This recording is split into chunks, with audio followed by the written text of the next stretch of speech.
Husband ने मुझे और मेरे बच्चे को छोड़ के एक 38 साल की लड़की से शादी कर ली है।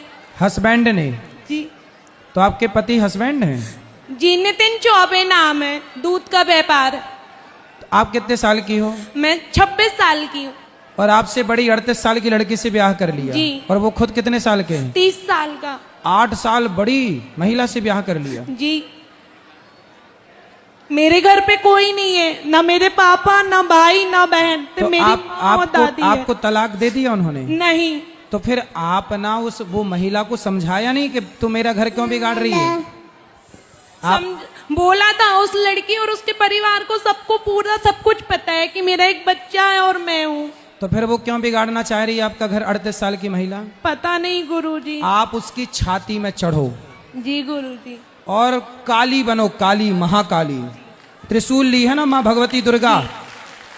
तुम दुर्गा हो, तुम लक्ष्मी हो, तुम सावित्री हो, तो तुम्हें काली भी बनना पड़ेगा, महाकाली भी बनना पड़ेगा अपने पति के लिए। जी गुरु। और उसको समझा दो कि सुन कलमुही, मेरे पति का साथ छोड़ दे, वरना 3-4 दांत तोड़ के अपने पति को गिफ्ट कर देना। ये रहे।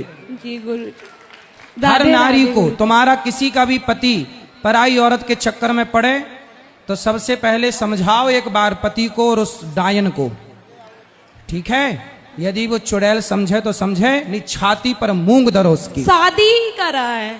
शादी कर लिया? हाँ। उसकी शादी लीगल है ही नहीं। आपसे तलाक लिए बिना वो शादी कर ही नहीं सकता कानूनन।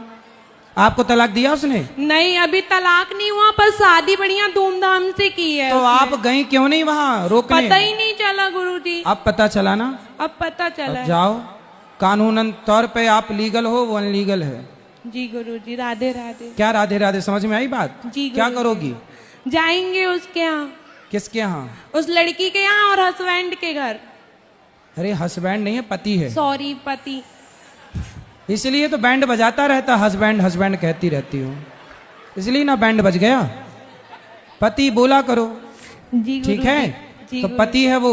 और आप उसके पास नहीं थी जब वो शादी कर लिया? आपको पति को छोड़ के कहाँ चली गई? शादी करके दूसरे दिन हमारे घर ही आया था। तो फिर आपने क्या किया? शादी के एक दिन पहले भी आया था, पता नहीं था।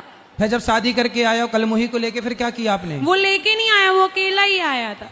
अच्छा, तो फिर आप अपने पति के साथ रहती ना प्यार से। आप ज्यादा प्यार देती तो उसे और किसी के प्यार की जरूरत ही ना पड़ती। 1000 लड़कियों से बात करता फेसबुक में। तो ये बात उस 38 साल वाली महिला को पता है कि वो तीसरी और चौथी और सबको रखा है? जी। आप बताना जाओ, उसको बोलना समझाओ पहले, छोड़ दे मेरे पति को, वरना फिर आप काली बनो। जी गुरुजी। गुरुजी राधे राधे। जी। गुरुजी मेरा यह प्रश्न है, मेरे पापा जी बहुत शराब पीते हैं और घर वालों को बहुत परेशान करते हैं। कहाँ हैं आपके पिताजी? पापा नहीं बोलते, पिताजी। मेरे पिताजी घर पर हैं।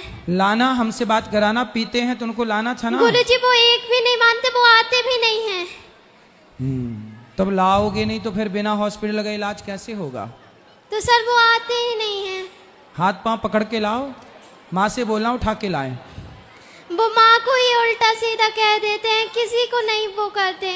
और वैसे जब शराब नहीं पीते तो वो सबको अच्छे से बात करते हैं। एक बार उनको दिखवाए थे तो कह रहे थे कि उन्हें किसी ने कुछ करवाया है। कुछ करवाया नहीं होता बेटा, ये सब बातें हैं। शराब पी रहा है, उसमें कोई क्या करवा देगा? खुद अपने से ना जाके खरीद के पी रहा है। कोई शराब थोड़ी उसके मुंह में आके घुस रही है। ले आना, ऐसे लोगों को हम ठीक कर लेते हैं, ले आना बस।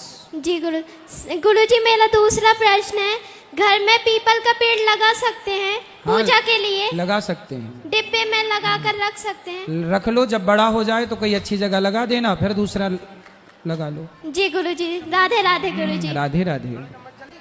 इनको देना, ये बहन को। राधे राधे कान में डिब्बी लगाया बेटा। राधे राधे गुरुजी। जी। आपके चरणों में कोटि कोटि प्रणाम। जी।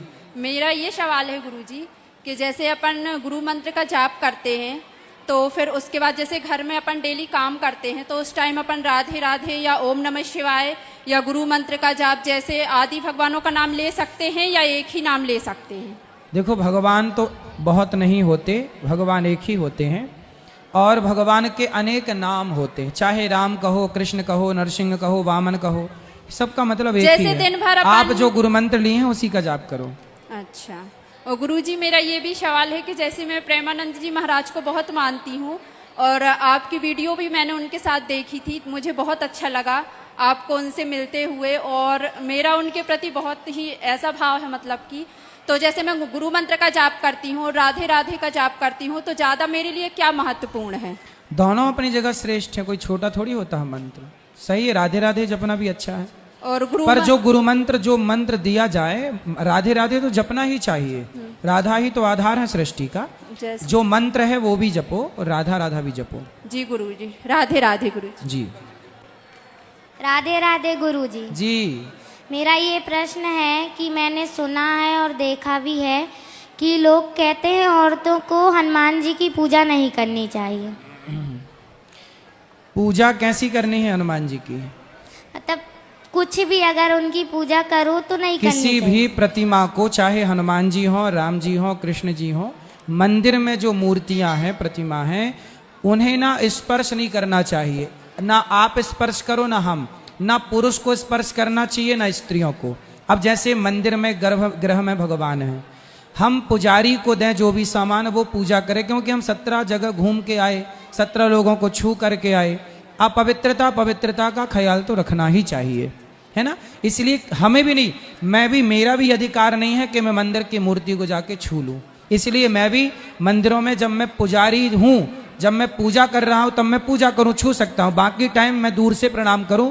मैं भी मंदिरों में जाता हूं ना, अंदर नहीं जाता, दूर से ही प्रणाम करता हूं, क्योंकि मैं सबके बीच से आया हूं। सबके बीच से आके पता नहीं कोई शुद्ध था कोई अशुद्ध था, फिर मंदिर में घुसना ये सही नहीं है। तो हनुमान जी को भी शुद्धि अशुद्धि का ख्याल हर स्त्री ही नहीं, पुरुष को भी रखना चाहिए। चलो राधे राधे। इनको बात कराओ, इनको आपके पास। राधे राधे गुरुजी। जी मेरा प्रश्न है कि महिलाएं क्या सुंदर कांड का पाठ कर सकती हैं? करती हैं, सबको करना चाहिए, कौन बोला नहीं करना चाहिए? हम कुछ दिन किए लेकिन बोलते महिलाएं सुंदर कांड का पाठ नहीं कर किसने सकती। बोला ये? सब अब बोलने वाले बोल देते हैं। नहीं, उनको मिर्ची के धुआं की बहुत जरूरत है। उनको उल्टा लटकाओ, सीधा मिर्ची का धुआं दो। अच्छा काम लोग खुद तो करते नहीं, और कोई दूसरा अच्छा काम करे तो उसे रोकते और हैं। सुंदर कांड तो जो पढ़ेगा उसका जीवन सुंदर होगा। मैंने खुद सुंदर कांड का पाठ किया, सबको, महिलाएं पुरुष सब करो। और मेरा दूसरा प्रश्न ये है गुरुजी कि जैसे हम पूजा करते हैं जी, तो कभी कभी मतलब पूजा से मन विचलित मेरा हो जाता है और एकदम अशांत हो जाता है। सत्संग किया करो, कथाएं रोज सुना करो। कथाएं जब निरंतर सुनेंगे ना तो मन धीरे धीरे कंट्रोल होगा। जी गुरुजी, राधे राधे। जी, वो वहां ले जाना, वो सफेद कपड़े वाली बहन को दो, फिर इस तरफ भी बात कराना ही, भैया लोग हाथ उठाएंगे, सब बैठ जाओ, बात करेंगे सबको। राधे राधे गुरुजी। कुछ जी। लोग कहते हैं कि लड़कियों को हनुमान चालीसा नहीं पढ़ना चाहिए। जो यह पढ़े हनुमान चालीसा, क्या लिखा है? जो यह पढ़े हनुमान क्या चालीसा। मतलब हुआ इस चौपाई का?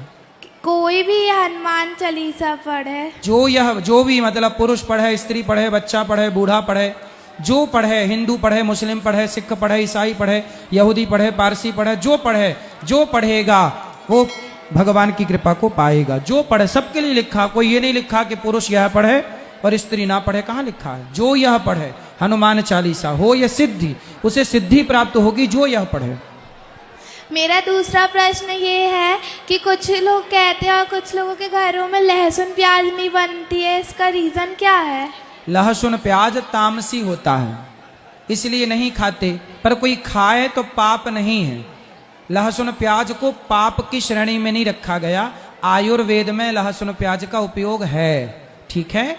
लहसुन प्याज इसलिए नहीं खाते, भगवान जी का भोग नहीं लगता, क्योंकि तामसी है, एक राक्षस का जूठन है ये, इसलिए नहीं खाते। बाकी आयुर्वेद में लहसुन प्याज का स्थान है। गर्मी में प्याज खाओ तो लू नहीं लगती, सर्दी में लहसुन खाओ तो सर्दी नहीं लगती। ये बहुत बड़ी औषधि है, तो औषधि के रूप में प्रयोग किया जा सकता है, बाकी भगवान के भोग के रूप में नहीं लगता। धन्यवाद।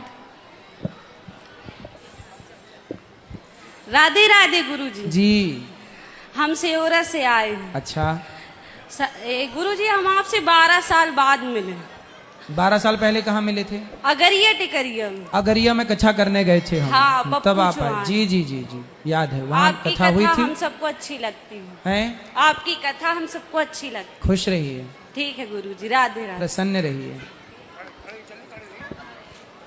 राधे राधे गुरुजी। हाँ जी। गुरुजी, मैं ऐसा क्या करूं जो राधा रानी की हर जन्म भक्ति करना चाहती हूँ, उनको प्राप्त करना चाहती हूँ।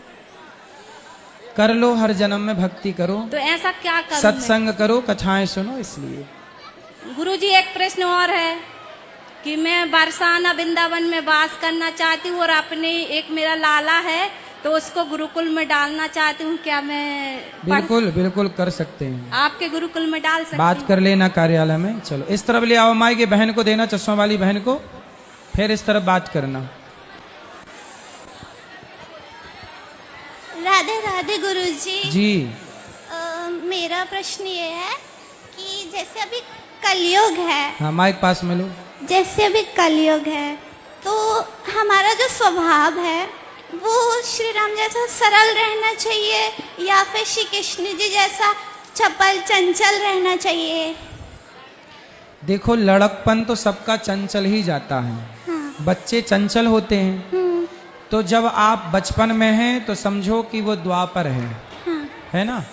चारों युग अलग अलग समय पे काम करते हैं।